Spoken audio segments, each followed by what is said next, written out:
This podcast is brought to you by Most Valuable Podcasts, leading the league in podcasting entertainment. Welcome, ladies and gentlemen, boys and girls, children of all ages. This is the Fast Break Podcast, coming at you in a little bit of a different way. I'm Sean Anderson, joined alongside Dave Oster. We're trying out something a little bit new. It's our preseason, so technically it's not the regular season. I like that.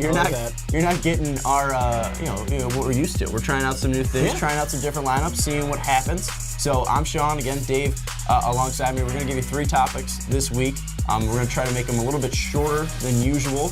Not going to go around 25 minutes, maybe around 12 to 15 minutes, so we're going to hopefully keep it like that. We're going to go through the NBA All-Star changes. We're going to be talking about teams under the most pressure, and we're also going to be giving our MVP predictions. Hope you stay with us, but let's jump into this. I think most of you guys know, but if you haven't already, the NBA is changing the 2018 All-Star Game to pretty much getting rid of conferences. No more Eastern Conference, no more Western Conference. They're going to vote, the fans are going to vote on 2 team captains. Yeah. And then those captains will choose from 24 All-Stars. So 22 other All-Stars, because I think they're included in that 24 count. So 24 All-Stars in general, 2 captains, 22 guys will be selecting from their teams. So looking at this, should we even care about the All-Star Game is the question, because I haven't cared about an All-Star Game in a while. What? This is basketball. This is like one of the most fun All-Star games there are. I'm sorry. No. Like, the football Pro Bowl doesn't matter. Nobody watches it. It's an awful product. Baseball, boring as shit. I like baseball. It's still boring. I don't care. It's 4 hours of boring. I disagree. Like, there's a reason the home run derby exists. Yeah, but then there's a reason the celebrity softball game exists. No one watches the Taco Bell Celebrity All-Star Game. Come on.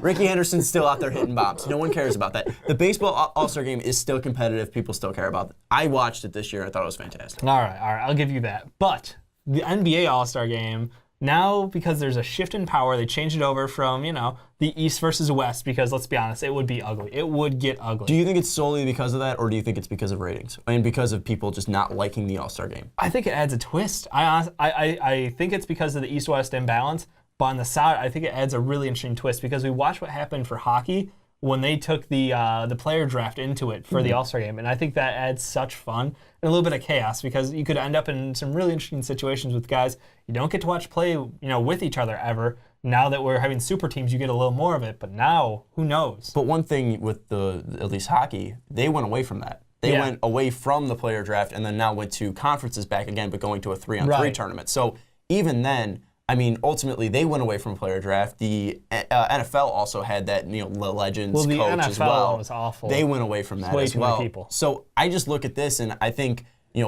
the All-Star Game used to be cool. It used to be important because you never got to see, free agent because of free agency. Right. You never got to see those. So you see, Magic and going up against Bird and Jordan. Like, you get to see those. Yeah. But now with the change to super teams, it really defeated the purpose of an All-Star Game. And it's really across the board, too. I think NFL just got boring because the guys stopped caring. And I think most of these guys in every league has stopped caring. So I just think that, I don't really care about the All-Star Game, and I don't think the players care about the All-Star Game. So do you think that's going to change? Do you think players are going to start caring about it? I think it's going to be about the same. Like, players have fun to start the game, and then all of a sudden, like, the fourth quarter hits, and people start to get a little serious. They look at the scoreboard a little bit. Oh, we're close. Yeah. And then you get to see some of the best basketball just around. But last year we didn't see that. It was a blowout last year. Last year was a complete blowout. And the past couple years has been blowouts. Not every year, though. But we haven't seen a very close NBA All-Star Game in a while. I forget the year, but it does get interesting. People do care about it, and that's why, as an NBA fan, do people care about it, or do you care about it, Dave? I think NBA fans care about it. I don't think they're going to pull in outside people for a ton, but I think the whole LeBron James, is he gonna, if he has a chance, would he pick up Kyrie? Would Russell Westbrook pick up Kevin Durant? Like, would he pick up Steph? Would he just avoid everybody on the Warriors? Like, but are they that aspect is what makes it interesting. Caring about the draft or the game? I think the draft pulls a lot of into it, but you do want to see a little bit. I'm talking about the game. I know. Do you think the game's going to draw any interest? Because this is the whole thing.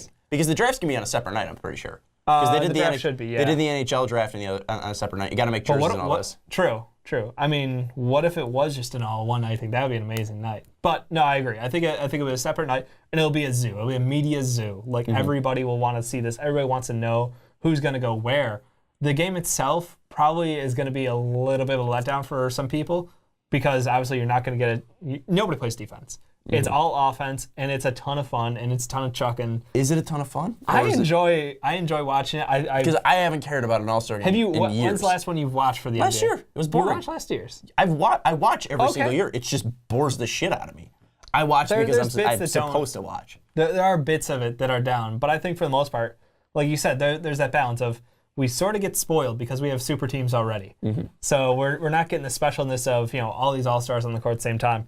But I think it still is really, really something special because you don't know. There are so many moments that get created because of the All-Star game, stuff we never get to see. Like, I'm super excited to watch, somebody like Russell Westbrook throw an alley-oop to, like, Joel Embiid. Like, I would lose my shit. That would be amazing. But that's one thing. That's one moment in a 48-minute game. But that's a bunch of moments like that because all it is it's going to be a highlight reel game. And I think that's awesome. You're going to see it all over Twitter. You can see it all over Snapchat, Instagram. Like, it is now a social media surrounded event. It is more about talking about the event than the event itself. The Globetrotters were cool. The Globetrotters were cool for about 5 minutes when I was a young kid. When I was a young kid, they were cool because it was all highlight reels. Like, oh, look, we're going to shoot it from half court. Oh, look, this guy's named, Kmart, and he's, really cool. He can really spin the basketball well. Like, I feel like this is just turning into the Harlem... hit the ball under his shirt. Yeah, this is, turning into the Harlem Globetrotters. Like, we're going to see, LeBron, give birth to D-Wade and, some crazy shit that, I won't care about. I don't think this is true. Will you not care about it, or will you enjoy it because that's what it is? It's not there to be a competitive game, but it's there to be a spectacle. That's the thing. And I think it draws eyes. There's a difference, though. There can be competitive spectacles. You look at the Super Bowl, that's a spectacle, and that's competitive. No, because there's a real investment in those teams, the storylines, everything that makes up that story. What I'm saying is these players aren't invested in this game. They do not care about this game. They threw in the addition that the winner team is going to get money to charity as well. So I mean, but I still don't think that's going to be pushing these guys to go out there and win. I mean, I don't think this is going to push these guys to give their all because I hope to see they're in the middle of an people. NBA season. That's true, and the timing is kind of rough because you don't want to do it at the end because the playoffs are just crazy for basketball. You can't afford to do something like football does. But I honestly think there's going to be an edge to players. I think they're going to have a little bit more aggression than you're expecting. I'm hoping for it at least. I mean, again, going back to it, obviously the whole thing is should we care about the NBA All-Star game? 110% yes. And if you're a fan of the NBA, you should care about the All-Star game because you get to watch. Now you get to be like, oh, wouldn't it be cool if those guys teamed up? Now that we get to see it at the All-Star game, because now it can really happen. Now that the All-Star game talks lead to free agency discussions, lead to all these people grouping up together. That's the first step. That's like the baseball winter league meetings. That's when shit goes down. What pairings haven't we seen that you're actually interested in seeing? I mean, we don't know if LeBron James is going to go to LA. We don't know if he's going to stay in Cleveland. We don't know where he's going to go. I'm saying in the All-Star game. Yeah, Brook Lopez is going to be there. There's no centers. Come on. Brook Lopez is not going to be there. There's not going to be a single player on the Lakers out there. He could. Who knows? No, I'm just saying there's a lot of different stuff that you could see, pairings, talks. I think there's a lot to it. I think you're writing all of this off and you're just being no fun. I am. No. You're being the no fun Sean. I'm not being not fun. What's not fun is watching the All-Star game. It's not fun. I haven't enjoyed watching an All-Star game in years. Do you just hate fun? It's not fun though. The thing is, do you hate offense? The thing that do you hate scoring? What I like is when great offenses beat great defenses. I like watching LeBron James versus Kawhi Leonard because those two guys are trying, but they're only trying when it's a regular season game. They're not trying in an All-Star game. I mean, Kawhi's never showing emotion anyways, but at least LeBron is giving a shit during the regular season. These guys have not cared about an All-Star game in years, and I don't think this new change is going to bring that caring back. It doesn't make them care more because they changed up, who's going to be on what team, but I think it does add a different dynamic to it because they get to play different people. They get to go up against different guys. So you think at the end of the day, getting rid of the conferences? Yes. I think it's a step in the right direction because you know what I see now is this is them testing the waters. Maybe the next step is, maybe we'll just go to a 16-team playoff. Maybe we don't really need conferences. Maybe we can turn scheduling into something different. You think that? You think that changing the All-Star game is going to change the whole landscape of the NBA? I think it's testing the waters. Really? I think it's a step in that direction. Absolutely, because it's been talked about. It's nothing new, they've talked about going forward with, the balance in the NBA is not there anymore. East and West, the ACs are, come on, let's be honest. It's not close. So if they're doing this as a step to be like, hey, we're openly admitting there's not fair competition right now, then isn't that a step in the right direction towards an open NBA? But also, you look at the scheduling, conflictions. Scheduling's a beast in its own. That's the biggest thing. Not even talk and then about also, will the West always dominate? I mean, that's the thing that can easily switch back to the East. This is something where you see LeBron retire, you see Clay move to a different team, you see KD move to a different team, or you see the Golden State break up, you see Carmelo retire and get older. I mean, at some point, these super teams are going to be broken up just by age and just by contract length. So I mean, that might switch more. New superstars from doing that? That's the thing. But what is it stopping them not going to the East, and what's stopping them not going to the West? And you might see a balance back out again. You could. I mean, we see extremes right now in the West. Right, and that's what I'm saying. Like, the NBA is not afraid to try things, and that's what I love most about them. Like, baseball is ass backwards. They're so far in the past as far as the game is concerned, and rule changes and tweaks. The NBA is not afraid to make those changes. They will go ahead and try stuff out. If it doesn't work, it doesn't work. I think this is them taking a step in the right direction, though. It's at least giving, a new spark, a new breath of life to this All-Star game, which you say, as an NBA fan, you don't even care about anymore. No, because the players don't care about it. Right, but if they can start making changes, if they start, making an effort to make the game more interesting, I think that's at least them listening to their fans and taking that feedback and doing something about it. The NBA has made changes. Yep. And I'll give them the credit there. They have made the changes to try to improve it. Yeah, but absolutely. The fact that doesn't change is that I don't think the game is going to change. I don't think this is going to change it from being a game that I didn't really pay attention to when I watched for the past 5 years because all it is dunks and three-pointers to going from blue and red jerseys to black and green jerseys or where they're going to go to. Yeah. Like it's literally going to be the same thing, just different players. You might see Giannis with KD. Come on. I don't care. I care enough. As someone. Okay, it'll be cool for the first quarter, but what will make me watch the next 3 quarters? Because it will be close, because they're drafting their own teams. Are you saying they're going to draft lopsided teams? Give them a chance? Okay, but the fact that it still leans is that the East is weaker than the West, right? So that just means all the East. But that just means all the East guys are going to go to the last. Which means they'll be balanced out. I don't know. That's balanced teams. But then again, you look at this. I think this game will be within 15 points. But 15 points is different. Because you can make that up. Because what if it's a garbage time threes that you're hitting and you make 15 points? JR threes? Yeah. At the end of the game? What if you see Bradley Beal chucking up threes and takes his team from down 27 to 18? I think it'll be close. I think they'll balance it out because it's players picking. That's why I think it'll be close. Who will be the captains? I think it's gonna be a runaway. It's LeBron James and Kevin Durant. You think it's gonna be LeBron and Kevin? I think Steph could come close, but I think LeBron James is the runaway by far, though. Right. Like the fan vote, it was so lopsided last year. It'd be a shock to not see him up there. I would love if they just threw it because I know they pretty much can override it with the coaches and media selections. But I would love it if Marcin Gortat is the captain. I'd love it. No, I'd care about the All-Star game. Though. I think we all want to see Westbrook Durant one-on-one. It would be interesting to see if they end up on the same team. But then again, doesn't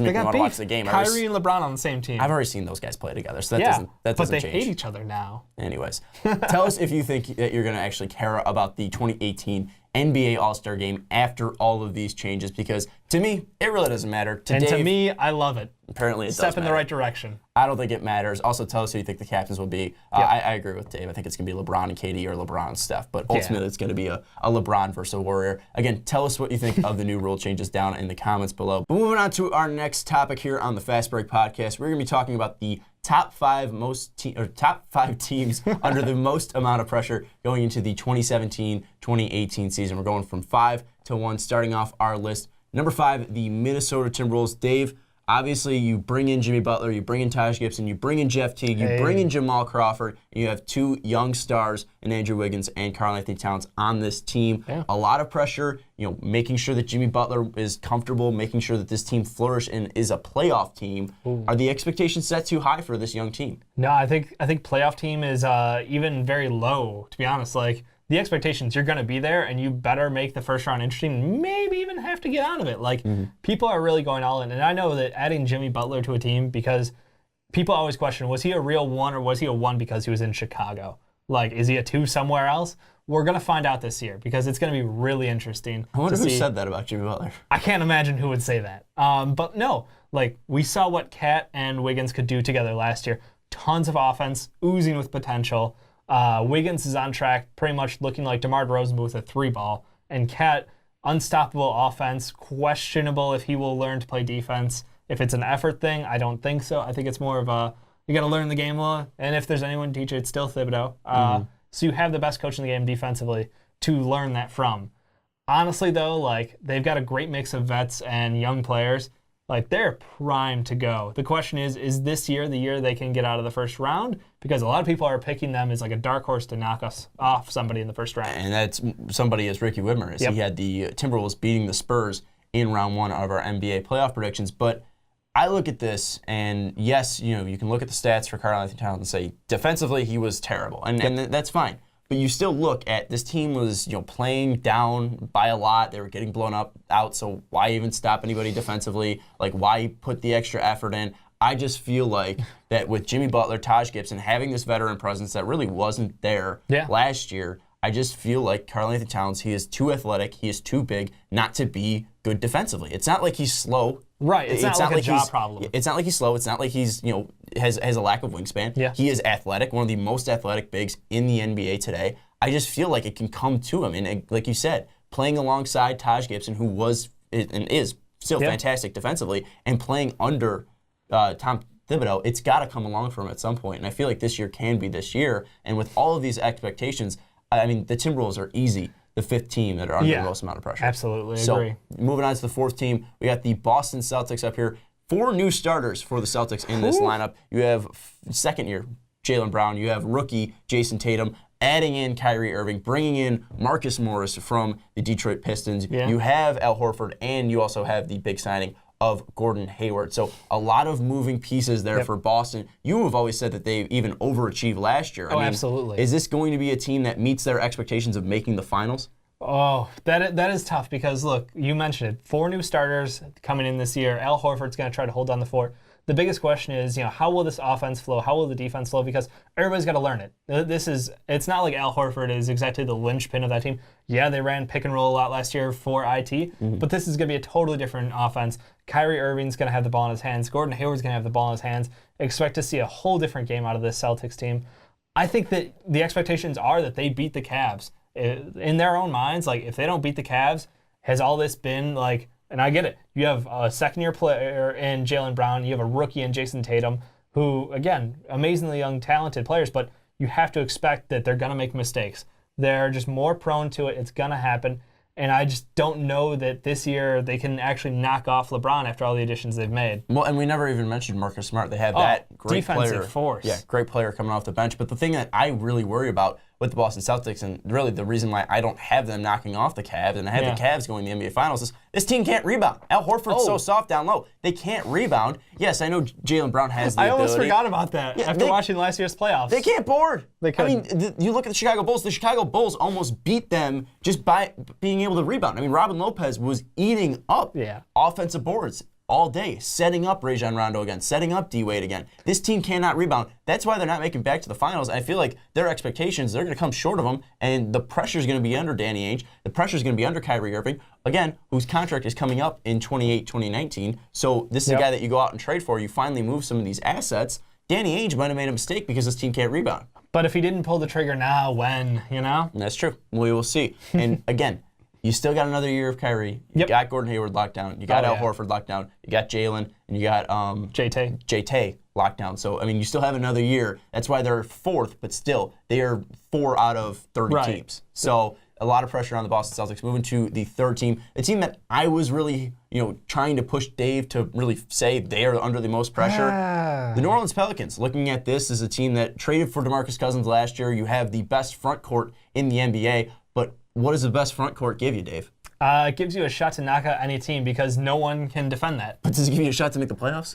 Absolutely. Absolutely. If they're not in playoff shape by the All-Star break, Boogie's gone. Like, panic button hit, we're freaking out. Like, I think last year we got to see a little bit of a sample of what they could do together. And honestly, like, things started to gel and it looked good. And then they go back and they add Rondo, one of the best passing point guards, one of the smartest point guards in the league. I know you get a lot of shit because he had bad experiences with head coaches who were very strong with the way they felt the game should be run. Or loose with Fred Hoiberg. Well, Hoiberg was a whole different problem. But no, Rondo can run the offense. Rondo can run the defense. I'm not worried about that at all. It's how well can they abuse having two bigs on the floor who can both play amazing defense, who can both stretch the floor. And honestly, they both have pretty good hands as far as passing is concerned. So, like, they're just a matchup nightmare for every team. It's how close can, Drew Holiday and Rondo keep other teams' guards, because we know how bad the West is with guards. Well, it's just loaded. And where's the shooting coming from? It's coming from Anthony Davis putting up, you can't, 25 a night. It's coming from Boogie putting up 25 a night. But if you're able to have two bigs that can stop those guys or slow them down, and you have an offense that can put pressure on them on the outside with their guards and wings. Who can slow down Anthony Davis? Who can But if they're Boogie, the only way you slow that team down is by fouling Boogie out.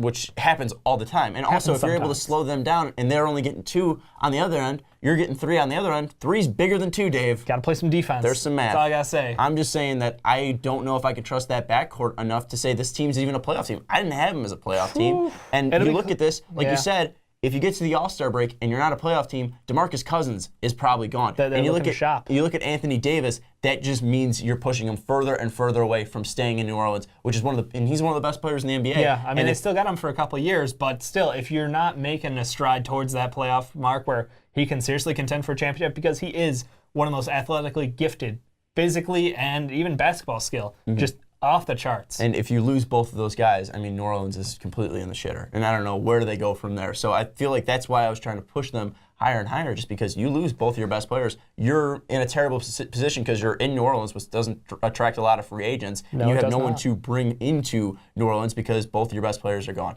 Let's move on to the team under the second most amount of pressure, and that's the Oklahoma City Thunder, bringing in Carmelo Anthony, bringing in Paul George. Paul George, Carmelo Anthony pretty much on the last year of the deals. Paul George is, and then Carmelo has a player option after this year, but most likely Carmelo is going to decline that. Yeah. The reason that they're not number one, though, is because Russ signs that extension. Yeah, that was a saving grace for them. I mean, Presti, this has been the greatest offseason ever, I'm pretty sure. The way he pulled strings to get all this team together, I don't know how he did it, but they are still, there's a high chance that they lose 2 All-Stars in one season. I mean, that's just... To say that out loud is just depressing sounding. But Westbrook, not only do you lose 2 All-Stars, you also don't have Enes Kanter as well, because he's gone. I mean, that's rough. But I'm just saying, you look at the team that you had coming into this year, and again, it's worth the move to get Melo. I'm not saying it's not. But then again, if you're losing Melo, you're losing Paul George, you also have to take in the fact that you traded Enes Kanter away, and you're also losing him. Oh, yeah, Doug McDermott, too. That one hurts as well. I'm just saying, that's still depth that helped them get to the playoffs. Russ don't care. I'm sorry. This team has the expectations of being able to fight against the Rockets and go up against the Warriors. That is the ceiling for this team. And honestly, they have all the star power it requires.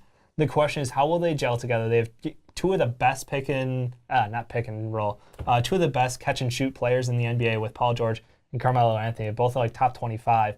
So honestly, this offense favors Russ. This defense, having Paul George go one-on-one with Kevin Durant, oh my God, absolutely give me that matchup. If there's anyone who can stop him, there's about 4 guys in the NBA. Paul George is on that list. So honestly, they've got the talent.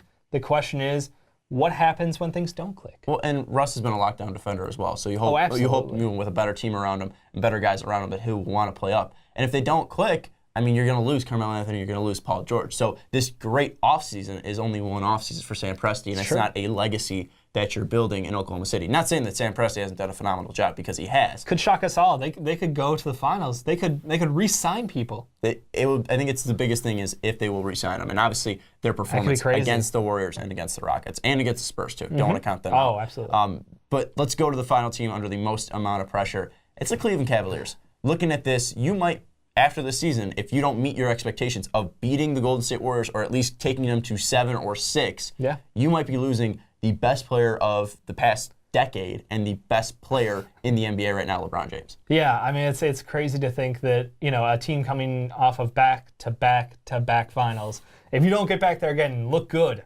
LeBron's done. I'm sorry, he's taking his talents to somewhere else. It's absolutely insane because they've added talent. I get the IT trade for Kyrie, that's a downgrade in my mind still. But you bring in Derrick Rose, you bring in Dwayne Wade, you get the right guys around him who can play iso ball while LeBron's not on the floor, which means that offense continues to roll. And it is a downgrade from IT to Kyrie, but you still bring in Jay Crowder. You still bring in picks, which you still bring in a pick too, which you can possibly move to get more depth on the team, Absolutely which is ridiculous true. to say. Who's to say they're done? I mean, that's the problem is in 1 year they could go from NBA Finals to a 20-win team because they're going to lose everybody. And imagine if they do trade that Brooklyn pick away and try to get another piece and still don't win the finals. I mean, not only are you losing a pick for the future, you're losing LeBron James, you're losing IT, you're losing Derrick Rose. This team completely crumbles. Yeah, I mean, it's a truly all-in year for the Cavs, and I think that they're gambling on the right man. If anyone can do it, it is LeBron James. If LeBron James, for LeBron James to stay, the Cleveland Cavaliers need to do what? At the least, because obviously a finals will probably make him stay. Yeah, it's gonna be a finals win, and at the least it would probably be a finals with 2 wins. All right, so they at least need to take him to 6, because if they get it 4-1, no, I'm sorry, that it's off the tables. Tell us what you think of our list down in the comments below. Do you agree that the Cavs have the most pressure on them going into the 2017-2018 NBA season? Back here on the Fast Break Podcast, and we're talking about our top 5 picks for the 2017-2018 MVP award. Russ defending his award after averaging a triple-double, first player since Oscar Robertson. And now, it's pretty much the question of will he be able to defend it. We're going to jump off at 5. Looking at it, we have Kevin Durant here. Kevin Durant of the Golden State Warriors, the defending finals MVP, had a fantastic finals. But looking at it, he can have a ridiculous regular season, had a super efficient regular season. He's going to be a part of the best team, but he's on a team with Steph Curry. He's on a team with Clay. He's on a team with Dre. I feel like it's too hard for him to really pull away from those guys. Yeah, because he won't ever beat you with the pure, hey, this guy is going to average 32 a night. Because he could. Kevin Durant could easily average 32 a night. And you look, he already won an MVP award, and he's won the team on his scoring back. title how many years? Yeah. I mean, it's just, for him, it's going to be very hard, like you said, because there's only one ball to play with for the Warriors. Obviously, they do a great job of getting everybody involved, and I love the fact that that is their offense, and everybody is happy there. And that's obviously the key to how they're going to stay relevant and competitive. But honestly, for him, it's just, no matter how efficient you can be, you're not going to win an award for efficiency in the NBA. Well, and the thing is that usually the MVP award goes to the best player on the best team, but really it's so hard to say who is the best player. But did Russ just break the trend? No. I don't think so. Well, he was not the best team. The thing that I was going to say is what broke the trend, I feel, is it's so hard to say who is the best player on the Warriors. Because, yes, Kevin Durant is probably going to put up the best statistical numbers. He probably is the best player on that team, which is why we have him here. But Steph has won 2 MVP awards. Clay has been fantastic throughout his career. And Draymond might be the most vital to that team to make sure that they're running. So I just feel like it's so hard to pick a player from the Warriors, which is why we have him at 5. So I think that's what really has broken the streak of picking the best player on the best team. So I think that's what was pushed Durant at 5, but he still has a chance to win.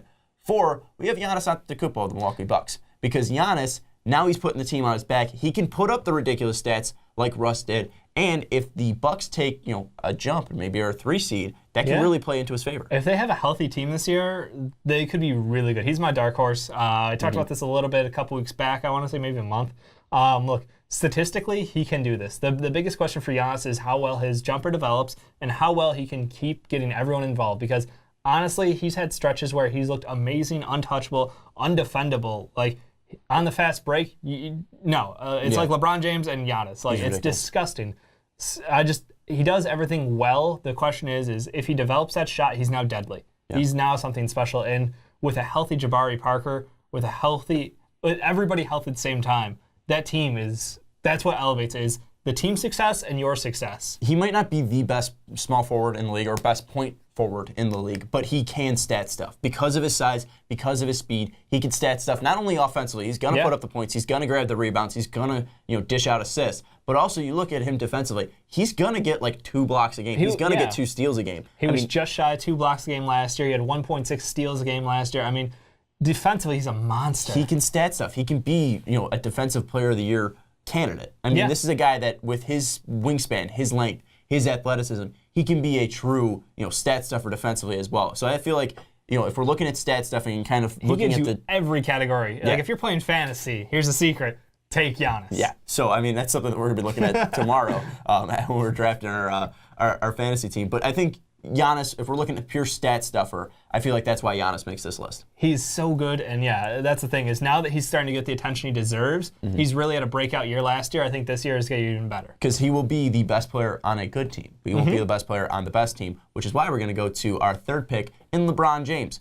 Best player on the best team in the East. Best player in the NBA. Little asterisk on that East. Yeah. He's a guy that's going to put up 27 and 7. He's done that throughout his whole career. Might do a little better, might do a little worse, but he's going to be around those numbers. He's going to at least be helping the Cavs win games. I feel like it's just disrespectful not to put LeBron on this. It's impossible to say an MVP list is. It's like putting Michael Jordan off your. Come on.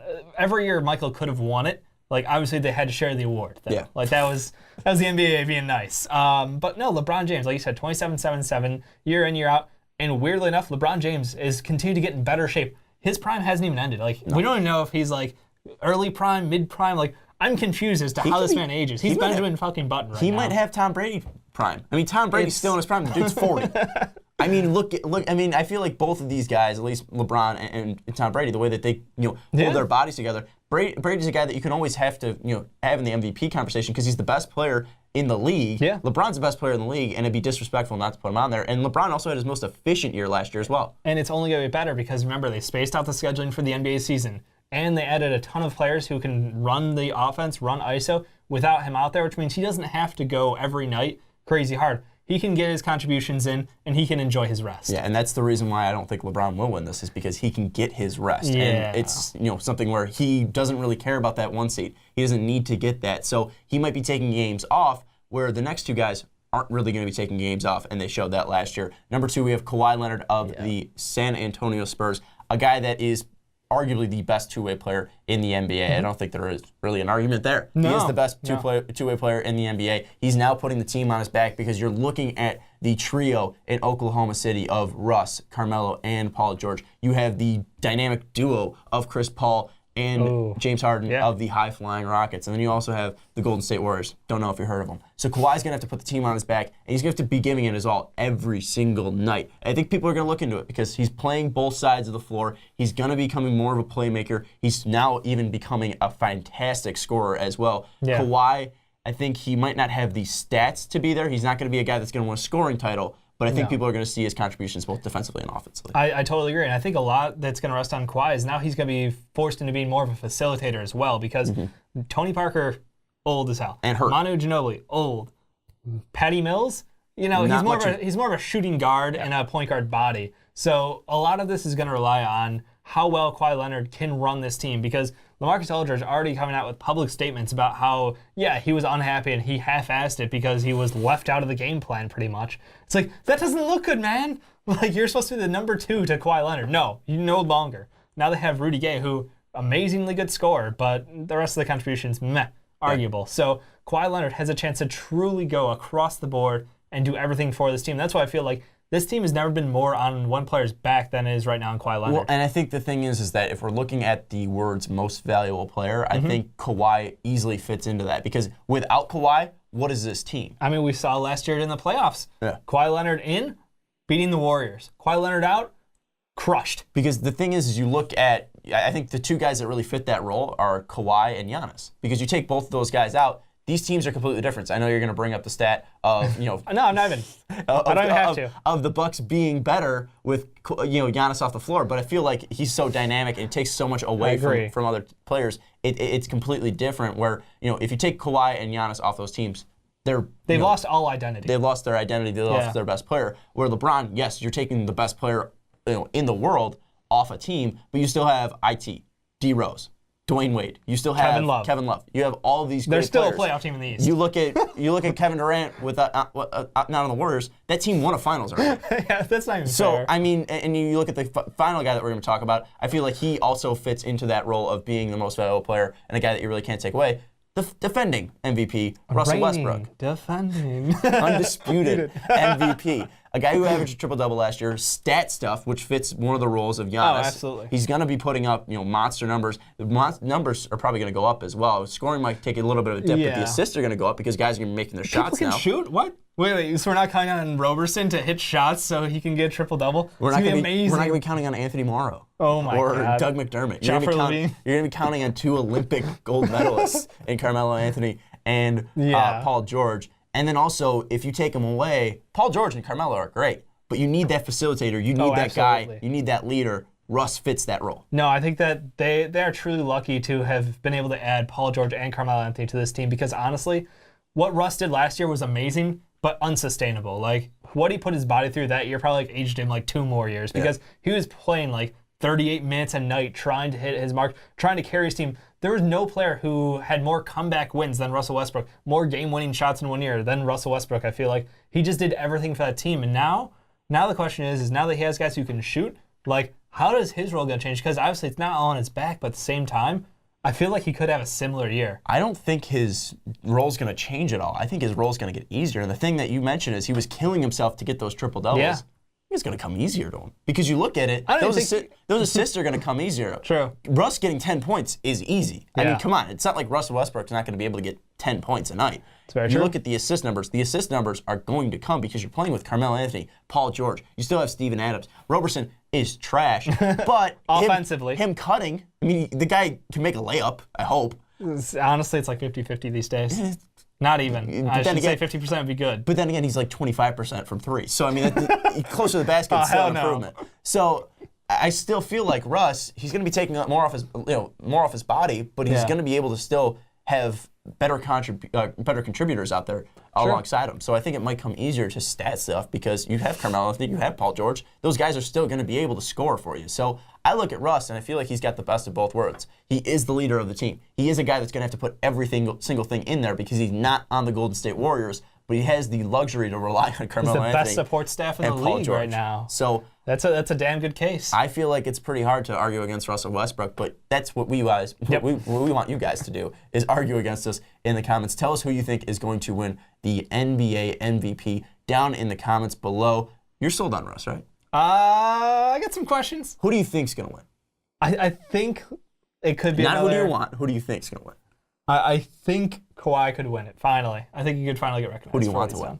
I want Giannis to win it. Right. I want shit to go crazy. I think Russ is going to win it, and I want Giannis to win because it'd be absolutely hilarious to see a Milwaukee Buck win the MVP over Kevin Durant, LeBron James, Kawhi Leonard, and Russell Westbrook. Not saying anything bad about Giannis, but it'd be funny to see a Buck win. Yeah. I think that's all I'm saying. But tell us who you think's going to win the MVP discussion down in the comments below. We tried out the new format for the Fast Break podcast. Tell us what you think of it down in the comments below as well. But for Dave Oster, I'm Sean Anderson. For Ricky Widmer as well, he's not gone. We're not kicking him off. Ricky's going to be back at some point. We love Ricky. We got to give a shout out to him because he's editing it right now. So, again, tell us what you think of the new format. If you like it, if you hate it, tell us in the comments. But again, for Dave Oster, I'm Sean Anderson. I'm finally going to wrap this up. We'll see you next time.